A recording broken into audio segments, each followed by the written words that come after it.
Animal Farm, karya George Orwell, diterjemahkan oleh Bakdi Sumanto. Bab 3. Alangkah keras mereka bekerja dan betapa keringat mengguyur seluruh tubuh ketika mereka memasukkan jerami itu ke lumbung. Namun, kerja keras mereka mendapatkan berkah.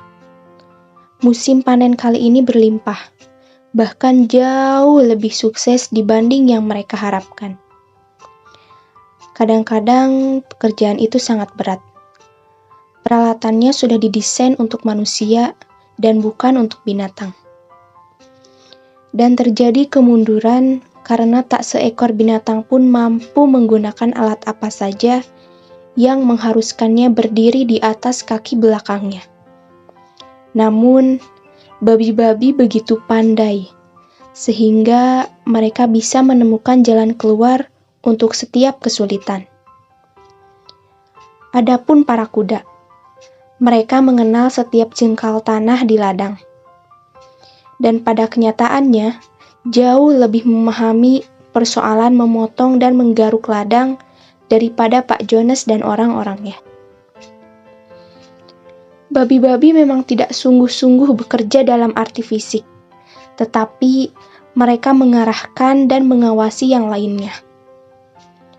Dengan pengetahuan seperti itu, lumrah jika mereka mengambil posisi sebagai pemimpin. Boxer dan Clover memasang sendiri peralatan memotong atau mengaruk. Tentu saja sekarang ini tidak lagi dibutuhkan tali kekang. Dan berjalan-jalan dengan tegap di sekeliling ladang dengan seekor babi berjalan di belakang dan berteriak, "Ayo maju kamerad!" atau "Mundur kamerad!" sesuai dengan situasinya. Dan setiap binatang menjalankan pekerjaan sampai yang paling rendah untuk membalik dan mengumpulkan jerami itu. Bahkan, bebek-bebek dan ayam betina bekerja keras ke sana kemari di bawah terik matahari, membawa cemeti kecil yang terbuat dari jerami dengan paruh mereka. Pada akhirnya, mereka menyelesaikan musim panen mereka dalam 2 hari. Waktunya lebih singkat dibanding ketika Jones dan orang-orangnya mengerjakannya. Lebih-lebih, panen kali ini adalah panen raya terbesar yang pernah terjadi di peternakan itu. Tidak ada penyusutan apapun. Ayam dan itik dengan mata tajam mengumpulkan setiap batang jerami terakhir. Dan tidak seekor pun binatang yang mencuri lebih daripada sesuap penuh.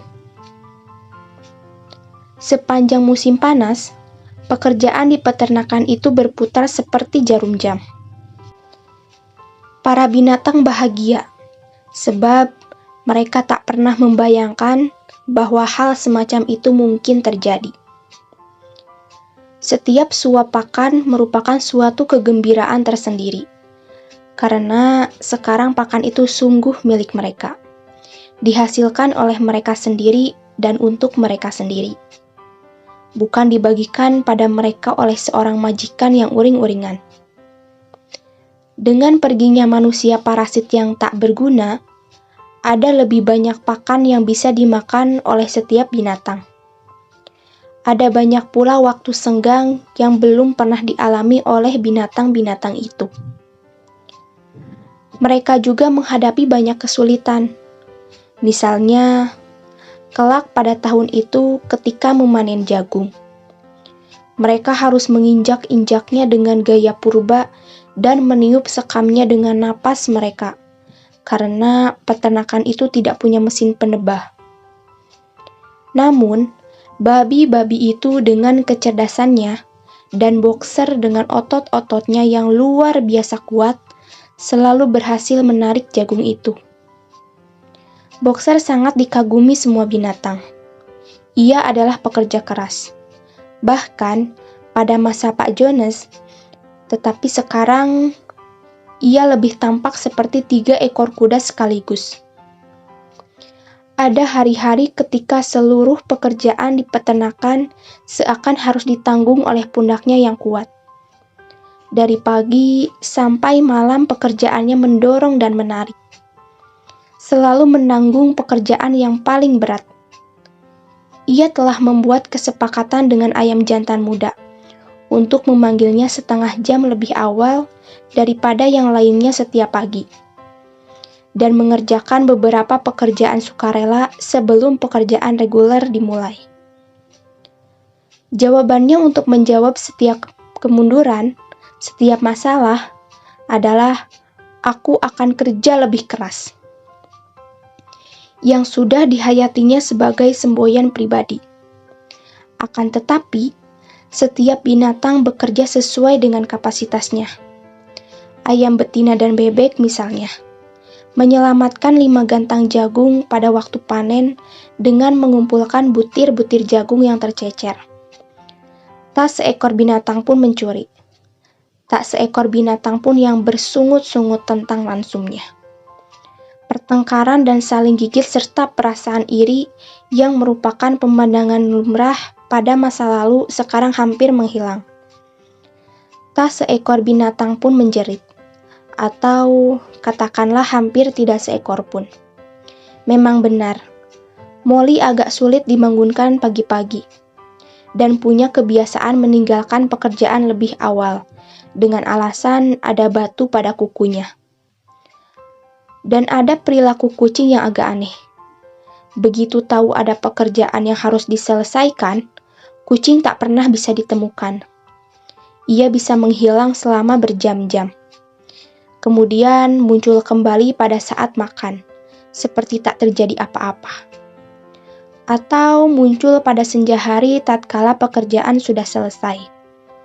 Namun, kucing selalu bisa membuat alasan yang amat bagus dan mendekur dengan begitu menawan, sehingga binatang lain sulit untuk tidak mempercayai niat baiknya.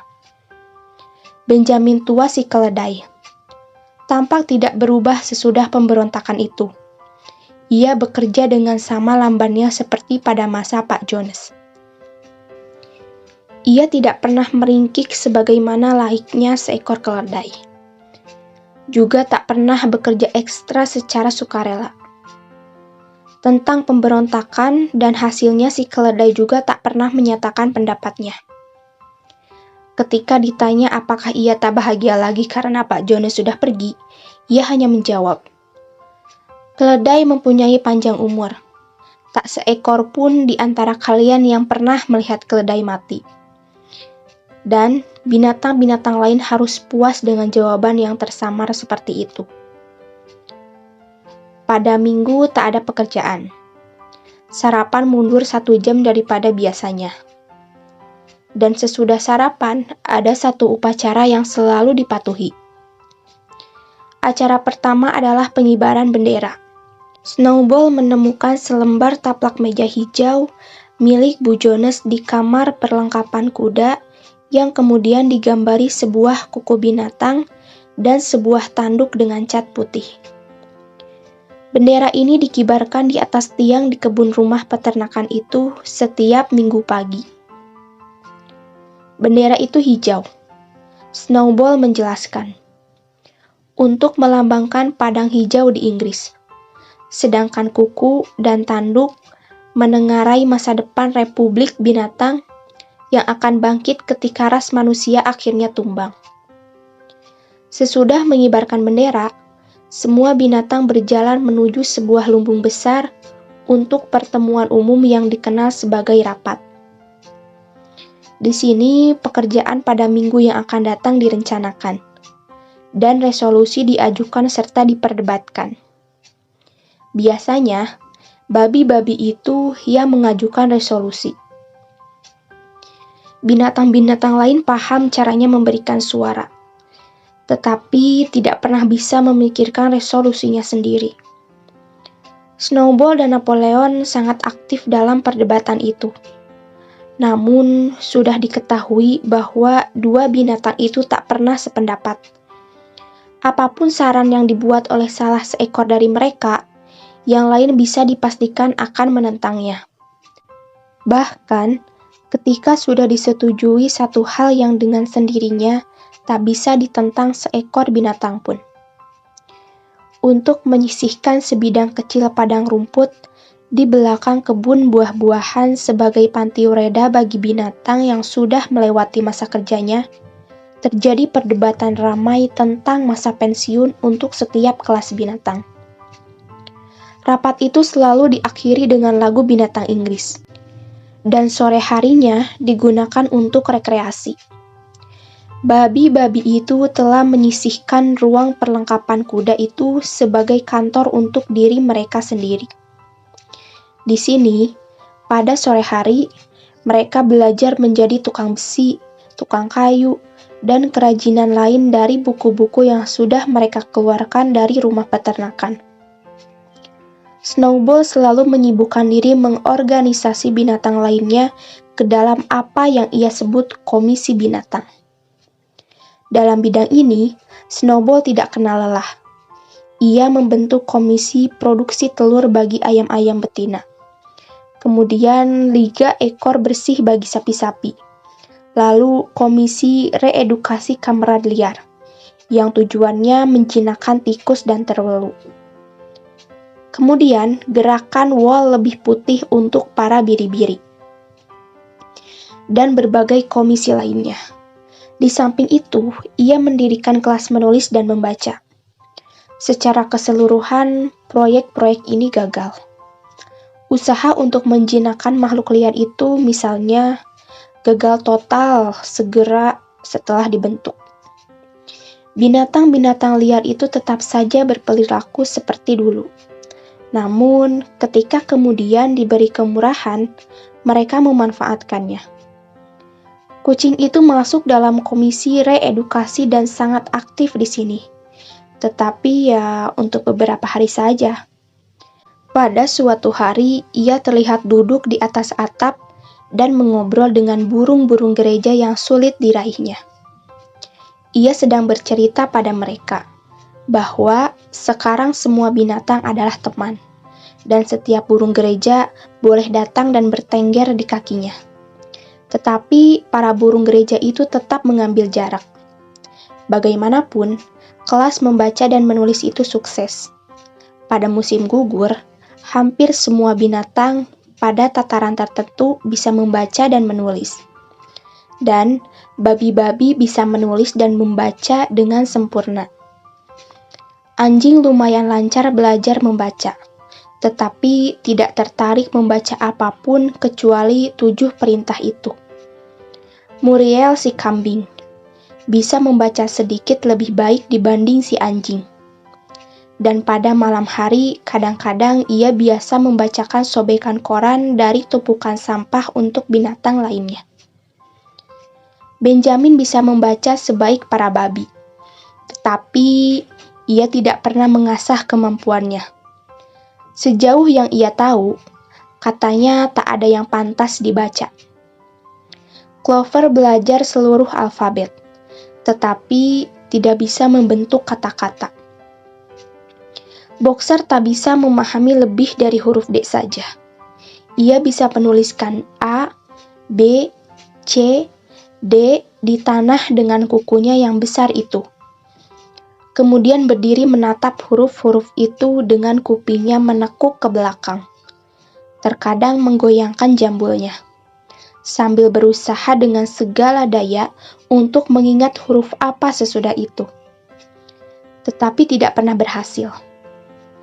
Pada beberapa kesempatan, ia memang belajar huruf E, F, G, H, tetapi saat ia mengenal huruf-huruf itu, selalu ketahuan bahwa ia lupa A, B, C, dan D. Akhirnya, ia memutuskan untuk puas dengan 4 huruf pertama itu, dan biasa menuliskan itu semua sekali atau 2 kali sehari untuk menyegarkan ingatannya. Molly menolak belajar apa saja, kecuali 6 huruf yang mengeja namanya. Ia membentuknya dengan ranting-ranting menjadi begitu bagus. Menghiasnya dengan sekuntum atau 2 kuntum bunga. Kemudian berjalan mengelilinginya sambil mengagumi karyanya. Tidak seekor pun binatang lain di peternakan itu yang bisa menguasai lebih jauh dari sebatas huruf A. Kemudian juga diketahui bahwa binatang yang lebih bodoh, misalnya biri-biri, ayam betina, dan bebek, tak bisa menghafal 7 perintah itu. Sesudah untuk merenung, Snowball menyatakan bahwa 7 perintah itu lebih baik diperas menjadi 1 pepatah saja. Kaki 4 baik, kaki 2 jahat. Ini katanya merupakan esensi dari prinsip binatangisme. Siapapun yang mampu memahaminya akan bebas dari pengaruh manusia. Burung-burung semula menolaknya sebab rasanya burung berkaki 2. Tetapi Snowball membuktikan bahwa itu tidak benar. Sayap burung, kamarad, katanya, adalah organ penggerak dan bukan organ manipulasi. Oleh karena itu, bisa dipandang sebagai kaki. Tanda mencolok dari manusia adalah tangannya, yang dengan instrumen itu ia bisa melakukan segala kejahatan. Burung-burung itu tak paham kata-kata Snowball yang panjang itu, tetapi mereka menerima penjelasannya. Dan binatang yang lebih rendah hati mulai menghafal kaidah baru itu. Kaki 4, baik, kaki 2, jahat, yang diprasastikan pada tembok belakang lumbung di atas 7 perintah dengan huruf-huruf lebih besar. Ketika mereka menghafalkannya, biri-biri menjadi begitu menyukai pepatah itu. Dan saat sedang tiduran, di ladang mereka mulai mengembik bersama-sama. Kaki 4 baik, kaki 2 jahat, dan terus diucapkannya berjam-jam tanpa lelah. Napoleon tak tertarik dengan komisi yang diciptakan Snowball. Ia bilang bahwa pendidikan untuk binatang muda lebih penting daripada apapun yang bisa dikerjakan oleh mereka yang sudah dewasa. Jessie dan Bluebell akan segera melahirkan sesudah panen jerami. Jumlah semuanya 9 ekor anak anjing. Segera setelah mereka disapih, Napoleon mengambil mereka dari induknya, sambil berkata bahwa ia yang bertanggung jawab terhadap pendidikan. Ia meletakkan bayi-bayi itu di ruang lebih tinggi yang hanya bisa dicapai dengan tangga dari ruang perlengkapan kuda. Di sana mereka menjadi terpisah sedemikian rupa sehingga para penghuni peternakan lainnya segera melupakan keberadaan mereka. Misteri tentang kemana habisnya susu segera terjelaskan. Susu itu dicampur ke dalam bubur untuk babi. Apel-apel sekarang mulai matang, dan rerumputan di kebun buah-buahan itu menjadi penuh sampah oleh buah-buahan yang berjatuhan di tanah. Para binatang menduga bahwa buah-buahan itu akan dibagi dengan adil. Tetapi pada suatu hari ada pengumuman bahwa buah-buahan yang jatuh ke tanah itu akan dibawa ke ruang penyimpanan perlengkapan untuk dikonsumsi oleh babi-babi. Pada saat itu, binatang-binatang lainnya menggerutu, tetapi tak ada gunanya. Pada titik ini semua babi setuju, bahkan Snowball dan Napoleon. Squealer disuruh memberi penjelasan seperlunya pada yang lain. "Kamerad," teriaknya, "saya harap kalian tidak membayangkan bahwa kami babi-babi melakukan ini semua dengan semangat mementingkan diri sendiri dan hak-hak istimewa kami. Banyak di antara kita yang tidak suka susu dan apel. Saya sendiri sama sekali tidak suka. Satu-satunya alasan kami mengambil susu dan apel adalah untuk memelihara kesehatan. Susu dan apel, hal ini sudah dibuktikan dalam penelitian, berisi substansi yang secara mutlak sangat diperlukan babi. Kami, kaum babi, adalah pekerja yang mengerahkan pikiran. Seluruh manajemen dan organisasi peternakan ini bergantung pada kami. Siang malam kami memperhatikan kesejahteraan kalian. Demi kalian, kami minum susu dan makan apel-apel itu. Kalian tahu apa yang terjadi kalau kami para babi gagal menjalankan tugas ini? Jonas akan kembali. Ya, Jonas akan kembali. Sungguh, Kamran.